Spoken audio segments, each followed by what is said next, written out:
UK हायकमिशनला पण पत्रव्यवहार केलेला आहे या संदर्भामध्ये. नीरज घावळच्या प्रकरणामध्ये याच्यावरती मोका दाखल आहे. त्याचे सर्व काही आरोपी अटक आहेत, काही बाकी आहेत.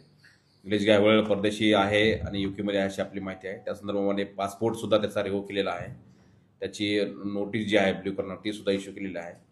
त्याचं LOC पण इश्यू केलेलं आहे आणि या संदर्भामध्ये आपण जी UK एम्बेसी हायकमिशन आहे त्यांची सुद्धा पत्रव्यवहार करून पुढची माहिती आहे या ठिकाणी घेत आहोत. याच्या तपासादरम्यान दुसरी एक माहिती अशी आपल्याला प्राप्त झाली की ही जे निलेश घावळची गँग आहे त्याच्या गँगने आर्थिक फायद्यासाठी काही गोष्टी केलेल्या आहेत. त्याच्या नावावरती, त्याच्या कुटुंबाच्या नावावरती जामखेड तालुक्यामध्ये 2019 पासून जवळपास 60 एकरची जी जमीन आहे ते खरेदी विक्रीचा व्यवहार या ठिकाणी दिसत आहेत. त्याचे सर्व डॉक्युमेंट्स आपल्याकडं प्राप्त होत आहेत. त्याचे सर्व रजिस्ट्री असतील, खरेदी खत असतील किंवा त्याच्या नोंदी आहेत आपल्याकडे मिळालेल्या आहेत.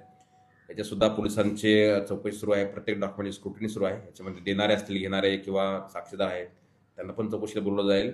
याच्यामध्ये काही गोष्टी आपल्याकडे अजून निष्पन्न होत आहेत आणि ही जी पूर्ण सगळं यांचं जे ऑपरेशन्स आहेत ही आर्थिक फायदा करून घेण्यासाठी ह्या गँगचा वापर करून लोकांना धाकधुपट दाखवून स्वस्तात जमिनी घेणे किंवा धाकधुपट दाखवून काही व्यवहार करणे अशा स्वरूपाच्या गोष्टी निष्पन्न होत आहेत.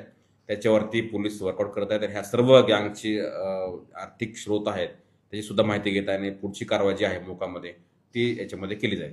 याच्यावर त्यांना हे सांगितलं की आपण त्यांनी जो पासपोर्ट मिळवला आहे तो चुकीच्या पद्धतीने मिळवला आहे. ॲड्रेस फोर्ज करून तो पासपोर्ट मिळवला आहे आणि त्या संदर्भात तो गुन्हा पण दाखल आहे.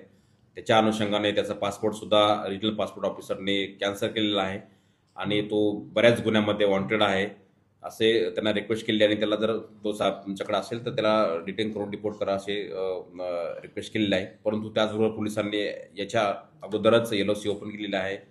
काही इंटरपोलच्या सहाय्याने ब्ल्यू कॉर्नर नोटीस असेल हे सुद्धा इश्यू केलेलं आहे आणि सध्या आता पासपोर्ट रिव्होक केलेला आहे त्याच्यामुळे त्याला डिटेन करून डिपोर्ट करावं अशी विनंती आपण केलेली आहे.